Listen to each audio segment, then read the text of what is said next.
छोटा कद भाग एक। इस बार भी रिश्ता ठुकराया जाने के बाद सकीना बहुत टूट चुकी थी। वह अपने कमरे में बैठकर बहुत रो रही थी। दूसरी तरफ उसके चाचा जान और चाची जान भी उसकी हालत को देखकर काफी उदास थे।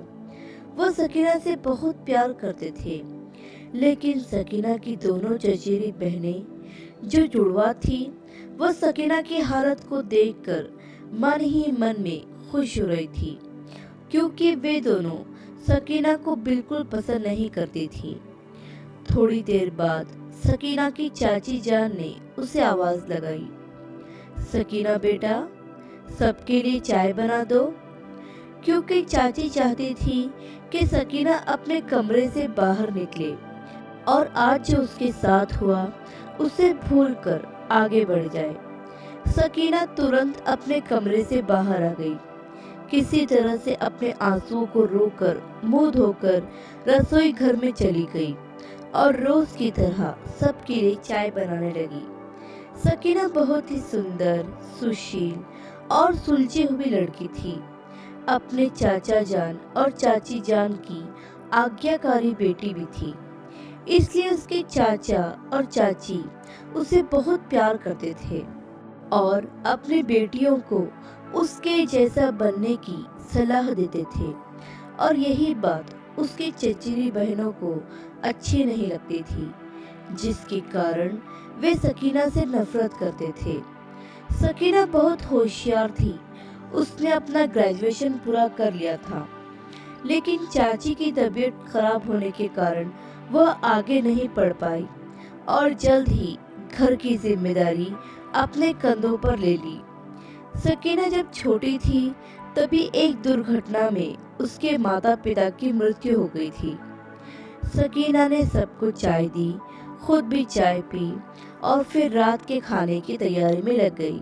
आप सोच रहे होंगे, इतनी गुणकारी होने के बाद भी सकीना में ऐसी क्या कमी थी कि इतने सारे रिश्ते ठुकराए गए।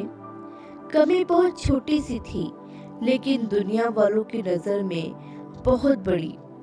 उसका कद छोटा था, जिसके कारण रिश्ते तो बहुत आए, मगर इस कमी की वजह से किसी भी लड़के ने उसे पसंद नहीं किया। क्या करे, ये दुनिया ऐसी ही है। यह चरित्र का नहीं, सुंदरता का ज्यादा मोल है। रात का खाना खाने के बाद उसने बर्तन धोए, रसोई घर को साफ किया और अपने कमरे में सोने जा रही थी कि तभी उसने बहनों की आवाज सुनी। वह एक दूसरे से बातें कर रहे थे। उसकी एक बहन सबा ने कहा, मुझे लगता है अब इस नाटी की शादी नहीं होगी और कहीं इसके चक्कर में हम कुंवारे न मर जाए। यह बात सुनकर दूसरी बहन समा ने कहा, बात तो तुम्हारी बिल्कुल सही है, इसलिए मेरे मन में एक विचार आया है। कैसा विचार? सबा ने बोहे चढ़ाते हुए पूछा। समा ने कहा, देखो बहन, हमारी शादी की उम्र हो चुकी है। हम सिर्फ 1 महीना ही इंतजार करेंगे। अगर इस नाटी की शादी नहीं हुई तो हम पापा से बात करेंगे। अगर वो नहीं माने तो हम अपना घर छोड़कर चले जाएंगे। सबा ने कहा, घर से चले गए तो पापा की इज्जत का क्या? समा ने अकड़ते हुए कहा, उनकी इज्जत का वह खुद जाने, हमें क्या? जब उन्हें हमारी फिक्र नहीं है तो हम क्यों उनकी इज्जत की चिंता करें? उन्हें भी तो इस बात का एहसास होना चाहिए कि उन्होंने सिर्फ अपनी भतीजी के बारे में सोचकर ही कितनी बड़ी गलती की है। सकीना को अपनी बहनों की बातें सुनकर बहुत बुरा लगा।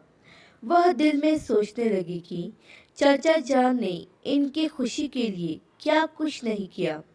अपने बच्चों की फरमाइश को पूरा करने के लिए दिन रात एक कर दिए और इनको अपने पिता की इज्जत की कोई परवाह नहीं।